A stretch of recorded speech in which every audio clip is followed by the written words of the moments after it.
कैसे अब रिपीटेडली ऐसा हो रहा है, जैसे इस तरह की चीज़ें होती हैं, रिटेलिएट होता है, फिर प्रदर्शन होते हैं, फिर वो वापस सरकार मान जाती है, तो आपको लग रहा है ना रिपीट हो रही चीज़ें? हाँ, रिपीट हो रही, क्योंकि प्रशासन जो है, जो सरकार है, वो एक तो जातिवाद में बांटना चाहती है पूरे समाज को कि ये आपस में बट जाए। तो एक तो उससे बचना पड़ेगा हमको। ये चक्रव्यूह में फंसाना चाहती है गवर्नमेंट, उससे बचना पड़ेगा। प्रदेश में 4 जगह ऐसा हो गया। एक हाँ, ये 4-5 जगह होगा इस तरह एक का। अरविंद शर्मा का बयान आया कि हाथ के बदले हाथ, आंख के बदले आंख। हाँ, जब इनका मुख्यमंत्री और इनको जो आरएसएस की शाखा लग, इनका मुख्यमंत्री यही बयान दे रहा है, इनका गृह राज्य मंत्री वो यही बयान देता है, इनके जो एमपी दूसरा है वो भी यही बयान दे रहा कि भाई आंख के बदले हर, हाथ के बाद हाथ। ये कहीं अफगानिस्तान में रहे क्या? तालिबान से संबंध, इनसे कोई इत्तेफाक हमारा नहीं है, इनसे बचना है। ये झगड़ा करवाना चाहते हैं, आंदोलन में कुछ ना करें, क्योंकि बड़े उद्योगपतियों की सरकारें हैं, इनको लगा रखा बयानबाजी में कि जनता ऐसे ही उलझ जाए और ये आंदोलन ऐसे ही खत्म हो जाओ और तुम किसानों की फसलों को लुटो। आज से 50 और 70 साल पहले भी अनाज पे कब्जा बड़े जमींदारों का, बड़े उद्योगपति का उसका रहता था, बड़े राजा महाराजाओं का रहता था। आज भी ये उसी तरह से अनाज पे कब्जा करना चाहते हैं, पूरे देश की प्रॉपर्टी को बेचना चाहते हैं। आपस में ये जनता लड़ती रहेगी और आप इसको लूटने का काम करो देश का। क्या लगता है किसान इनके बहकावे में आएगा? नहीं आएगा, इनके बहकाव में नहीं आएगा। क्या मांग है? अल्टीमेटली मांग क्या है? मांग है कि उसके खिलाफ मुकदमा हो जाए। भाई जिसने, जो ये एमपी है, उसका जांगड़ा तो नाम नहीं लेंगे, उसका जांगड़ा तो सबसे हटा दो, उसका नाम ही लो सीधा बस। रामचंद्र है ना, पर रामचंद्र जो एमपी है राज्यसभा से, उसके खिलाफ मुकदमा दर्ज हो जाए। वो मतलब जांगड़ा समाज को बांटने का काम कर रहा कि मेरा समाज लेगा। समाज तो थोड़ा किसान का झगड़ा है, किसान का झगड़ा राज्यसभा जो बीजेपी का एमपी है उससे था।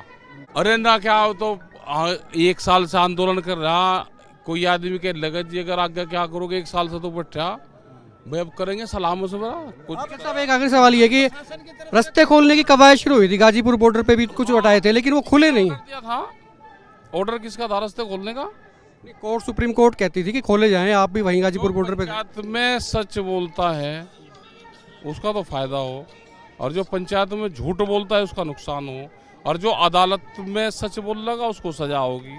और अदालत झूठ पे चलती है और वही पंचायत सच पे चलती है। तो जैसा ऑर्डर कोर्ट ने दिया, ऐसा ही सरकार ने झूठ बोल दिया। कोई निर्णय लेके जाओगे? हाँ, निर्णय तो ले ही रहे भाई, निर्णय तो 11 महीने से तो ले रहे हैं निर्णय। ये भी सब उसी में ही है, एक ही चीज तो है। भाई सभी लोगों का धन्यवाद, किसानों, नौजवान साथियों, मेरी माताएं, बहनें, पुलिस प्रशासन के लोग और पत्रकार बंधु। देखो, दुखद घटना है जो खास करके जो हालात पूरे देश में है। 1 साल आंदोलन को हो गया, 1 साल से कोई आंदोलन नहीं चलता। जो पॉलिटिकल लोग हैं वो 1 दिन की मीटिंग करते हैं, पूरा पुलिस प्रशासन फोर्स लगा के, गाड़ी घोड़े सब लगाकर 1 दिन की मीटिंग करते हैं। यहाँ ये आंदोलन को आप लोगों के सहयोग से 1 साल आंदोलन को, और कोई एक जगह नहीं आंदोलन, करीब 20-30 जगह धरने चल रहे, पक्के मोर्चे हैं 20-30, 40, 50 जगह, पता भी नहीं कि कहां पूरा देश सड़कों के ऊपर है। कुछ हम सुझाव कल के लिए भी रखेंगे कि संयुक्त मोर्चे में कुछ ये प्रस्ताव हम लेकर आएंगे कि जो घेराव होंगे वो किस किस के होंगे, क्योंकि हमको हरियाणा भी बचाना है। और 1 साल से हरियाणा के नौजवानों को बिल्कुल थाम कर रख रहे हैं हम। नहीं तो हरियाणा तो लोग हैं कि ना कहा कि आपने चला दे, हम 1 साल तक कोई आंदोलन होता है, हम तो 3-4 दिन में, 5 दिन में ये देंगे, पलट करें अपना निपटा देंगे इसको। तो हमको हरियाणा को निपटाना नहीं है, हरियाणा का जो गुस्सा है उसको शांत करना है।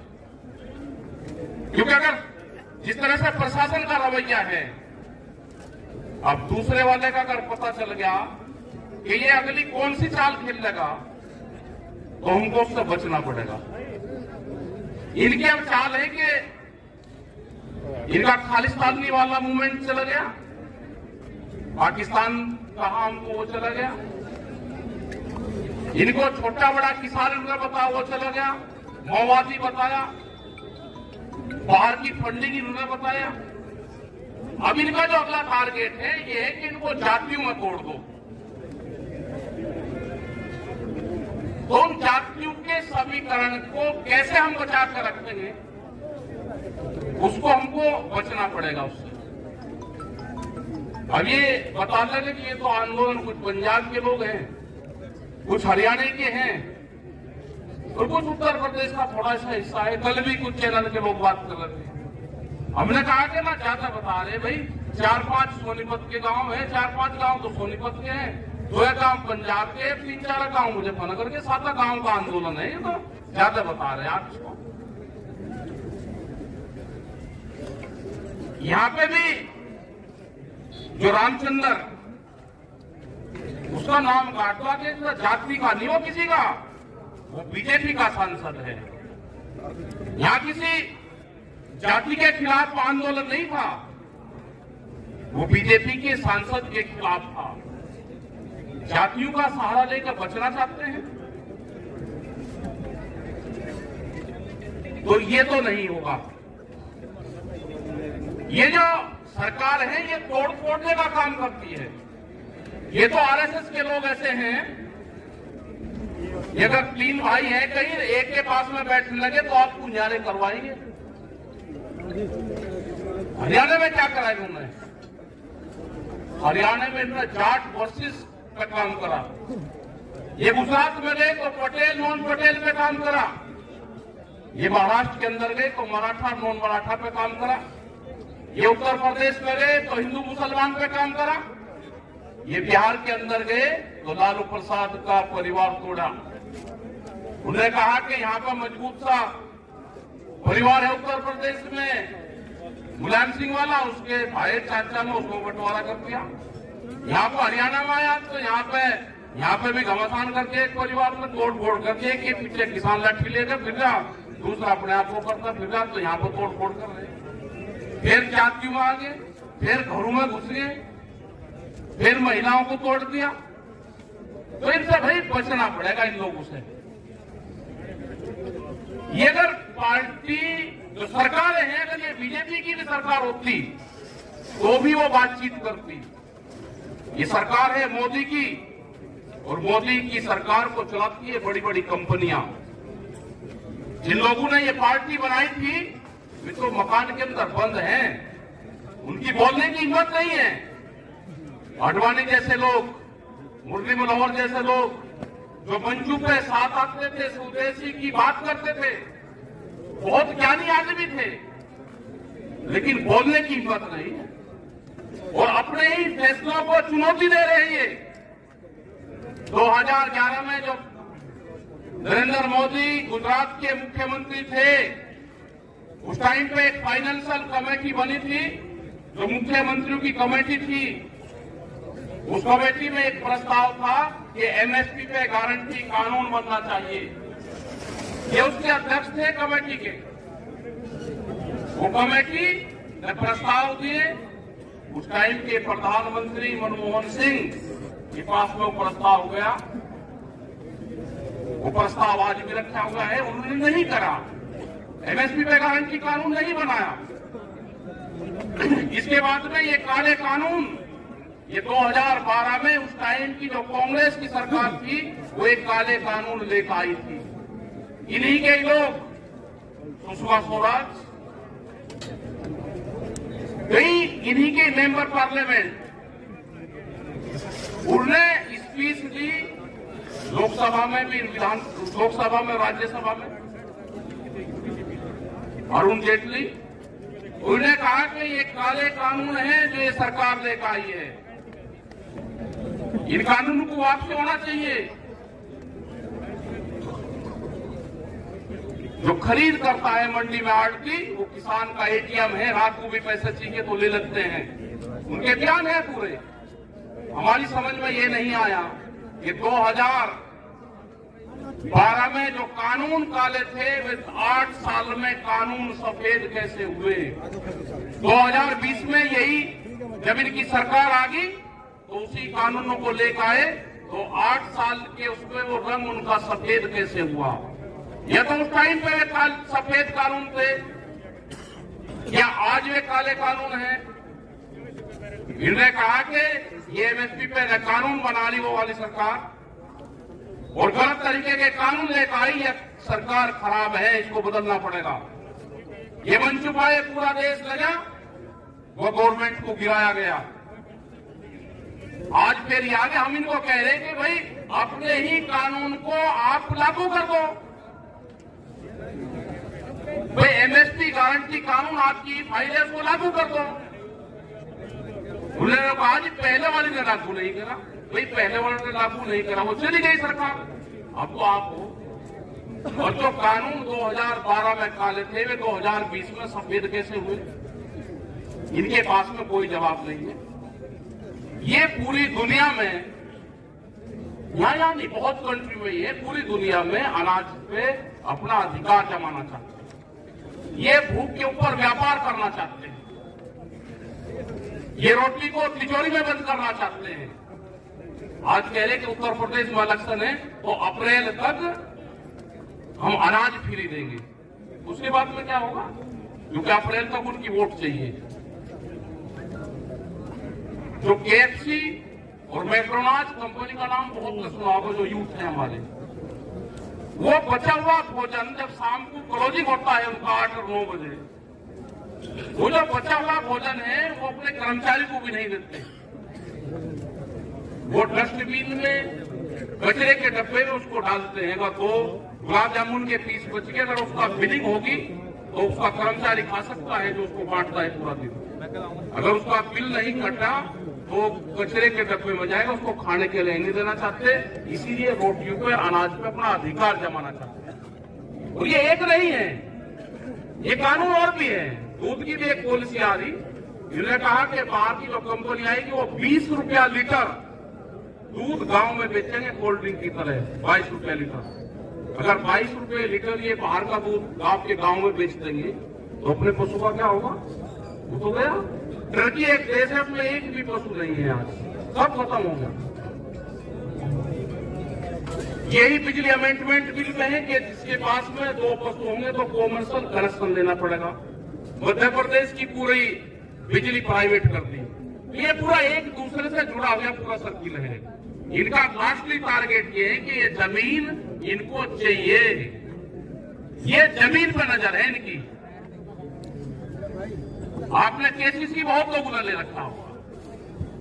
जो बड़ी बड़ी बाहर की कंपनियां वे आ रही, वे कहेंगे जी हम जितना भी केसीसी ले रखे हम आपके पैसे दे देते हैं बैंक को, और ये केसीसी की जो रिकवरी करने का अधिकार है वो हमको दे दो। आपके घर पे फिर प्राइवेट लोग जाएंगे कि पैसे दे दो। आप पे पैसे नहीं होंगे, कहेंगे जी जमीन दे दो। तो जमीन कैसे छीन जाएगी, पूरा प्लान इनका बना हुआ है। ये आंदोलन न चलता तो बहुत देश अब तक बेच दिया इतना होता। पुलिस के लोग इनको भी पता भी नए थाने और खुलेंगे, उसके लिए भी जगह तलाश कर लेना। अभी महिलाओं के थाने खुले, फिर बिजली के थाने खुलेंगे, अब नए थाने खुलेंगे, बीच पुलिस बनेगी। सीड एक्ट जो आ रहा है उसमें बीज के थाने खुलेंगे। आपने अपने खेत में कौन सा बीज बोया है वो तलाश करेंगे।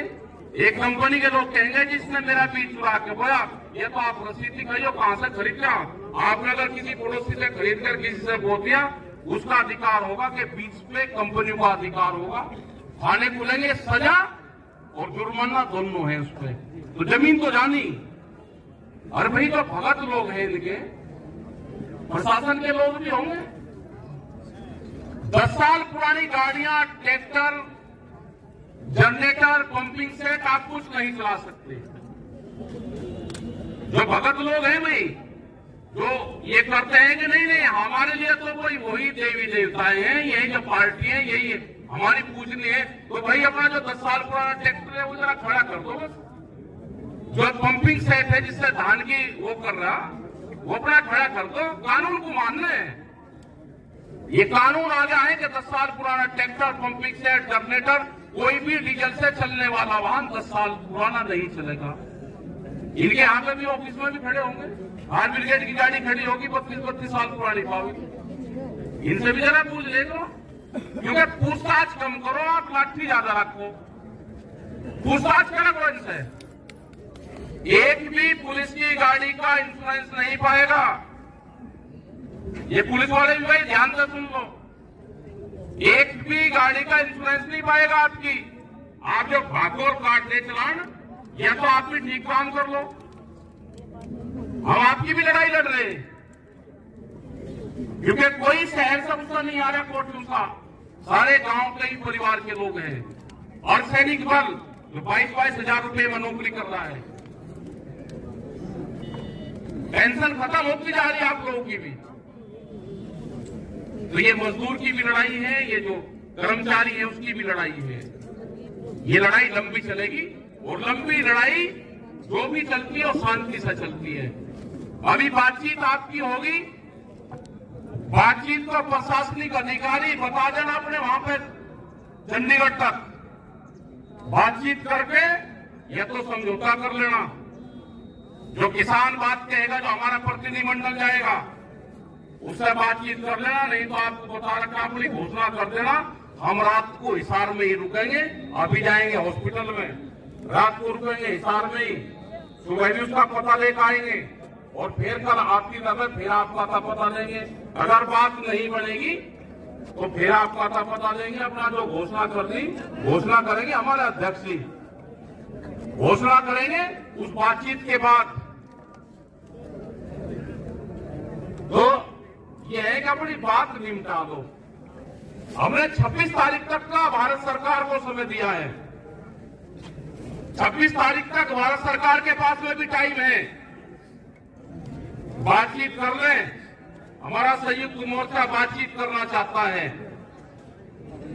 26 तारीख के बाद में हम भी अपने टेंट बदलने का काम करेंगे, फिर उनको टेंट, पल्ली, तिरपाल नया करने का काम करेंगे। जाएंगे तो नहीं, ये गलत फहमी अपने दिमाग में से सरकार निकाल दे कि ये किसान वापसी जाएगा, ये किसान वापसी नहीं जाएगा। बगैर समाधान के संघर्ष से समाधान तक आंदोलन जारी रहेगा हमारा। बातचीत को तैयार है, संघर्ष से समाधान तक आंदोलन जारी रहेगा। तो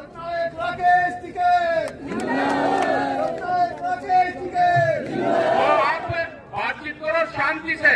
हमने एक गेम आ रहा था पहले, एक नोकिया का छोटा सा फोन आवा था, उसमें एक गेम था, एक 7 फीट लीजी का, उस पर नंबर थे, अगर उसे 6, 7 पर 8 पे चलावते तो जल्दी टकरा जाता, अगर उसे 4 और 5 पे चलावते तो उसमें नंबर ज्यादा बड़े थे। तो ये है कि भाई टेम्परेचर जो हाई है किसान का, क्योंकि 200 से तो किसान का टेम्परेचर शुरू हो, तो अपना शांति से काम करो आप। और पुलिस प्रशासन से भी है, अपना जगह देख लियो, कोई दिक्कत नहीं, शांति से कर लियो, अपना फैसला सुनाइए बाद में। और फिर कल संयुक्त मोर्चे में बड़े सुझाव रखेंगे कि घिराव में कौन कौन लोग आएंगे, उनको चिन्हित करेंगे। जैसे ये नहीं रहते कि ये कैबिनेट मिनिस्टर हो गया और ये स्टेट मिनिस्टर हो गया और ये बिनाई उसका विधायक बन गया, मंत्री बन गया बिनाई चुने। तो ऐसे ही घिराव और काले झंडे किस किस को दिखाने वो डिफाइन कर लेंगे पूरा। यूपी में तो एक कंपटीशन कर दिया, उन्ना करेंगे जहां पर मुख्यमंत्री की इनकी मीटिंग होगी उससे 10 गुना मीटिंग करेंगे उसी फील्ड में। अमरोहा में मीटिंग थी, 7-8 हजार आदमी उसके इकट्ठे हुए। अपने वर्ग तय कर दिया कि भाई 8 दिन बाद में इससे मीटिंग ज्यादा करेंगे। तो ऐसा कंपटीशन हुआ कि वो तो बारिश होगी नहीं तो 1.5 लाख आदमी इकट्ठा होगा, और बारिश होने के बावजूद, मीटिंग कैंसिल करने के बावजूद करीब 250 ट्रैक्टर आए वहां पे, और नाच कूद रहे क्योंकि खाना बना के जाए, वही बारिश में चले गए। अगली मीटिंग फिर रखी, करीब 60,000 लोग आए वहां पे अमरोहा में। अभी कैराना में आज मुख्यमंत्री की मीटिंग हो रही, हमने कहा भाई काले झंडे मत दिखाओ, वो पीएससी की कुछ घोषणा करने आ रहा, वहां पे मीटिंग रखो अपनी 8 दिन बाद की, तो ऐसा कंपटीशन लगा कि जहां मुख्यमंत्री आ रहा उससे 20-20 गुना भीड़ इकट्ठी हो रही। क्या लगा भाई इससे बड़ी करके दिखाओगे, उसमें सरकारी बस भी लगे, प्रशासनिक अधिकारी भी लगे और अपने वाले आवे ट्रैक्टर से कराने में उसमें किराने में होगी। पानीपत से नजदीक है, आपको भी बताइए, एक तमाशे से 2 तमाशे थी, वो भी देखना है। पानीपत के लोग जरूर बुलवाऊंगे वहां पे। आज शाम तक वो मीटिंग की डिक्लेरेशन कर देंगे। मैं कहा जहां पे ये मीटिंग कर रहे वहीं उसी फील्ड में मीटिंग करो। तो देखो इनको जनता तो इनको वोट दे नहीं रही उत्तर प्रदेश में, लेकिन ये तो धोखेबाज वोट है, जालसाज है, धोखेबाज है, जाली लोग हैं। इन्होंने पूरे दुनिया देश के संस्थानों पर कब्जा कर लिया। कोई कोर्ट कचहरी बोलने को तैयार है ही नहीं। फैसले गलत सलत हुआ है, उन्हें एक वोट पट्टा राज्यसभा का और दिखा दे, वो जाके फिर वहां चले जाओ, 2 साल लोग को फैसले करवावे, फिर राज्यसभा दे जाए। जांच होगी सबकी भाई, जांच सबकी होनी। जो गलत सलत कोई फैसले किसी उस पर करेगा। अजय टैनी यहाँ के प्रशासनिक अधिकारी समझ लेना, अजय टैनी गृह राज्य मंत्री, उसी के क्षेत्र में, उसी के थाने में, लखीमपुर में 120B का मुलजिम बना है वो, उसकी रिपोर्ट दर्ज हुई है 120B पे। उसका लड़का 302 का मुकदमा है, जेल में है अभी भी। मतलब इतना डरने की कहां जरूरत है? प्रशासनिक अधिकारी को डरने की जरूरत नहीं है। अगर किसी ने गलत काम करा है तो रिपोर्ट दर्ज करो उसके खिलाफ। और भाई रिपोर्ट दर्ज नहीं करोगे तो आंदोलन झेलो, प्रसाद तो देना पड़ेगा। जाओगे भाई तो प्रसाद तो दोगे। तो अपना फैसला कर पाओ, डरने की घबराने की जरूरत नहीं, शांति से आगे का फैसला जब कर पाएंगे वो कमेटी बताएगी। जो 5 लोगों को जिनको चलना, हम एक बार डॉक्टर से हिसाब से भी मिल रहे, हम यही रहे, रात को बुलाओगे हम फिर आ जाएंगे, रात को हम यही रुकेंगे, पूरे हालातों का जायजा लेंगे। संयुक्त मोर्चे ने कहा कि रात को वही रुकना, कल फिर सुबह ही निकलते ये, अगर आप यहाँ रुकोगे तो निकलते ही आएंगे, नहीं तो टोल पे जाएंगे और कल फिर यहाँ से वापसी जाएंगे। रात को यही है। जो 5 लोग हैं, आप जन को कहाँ जाना आप बातचीत करके और अपना ड्यूटी लगाओ, जिसको जहाँ जाना वो जाएगा। और जो हमारी माताएं बहनें हैं भाई, इनको तो अपना, क्योंकि टाइम भी हो जाता है इनका, दारू का उसका इनको जान दो। हाँ और क्या। धन्यवाद जी। जय हिंद, जय भारत, जय हरियाणा।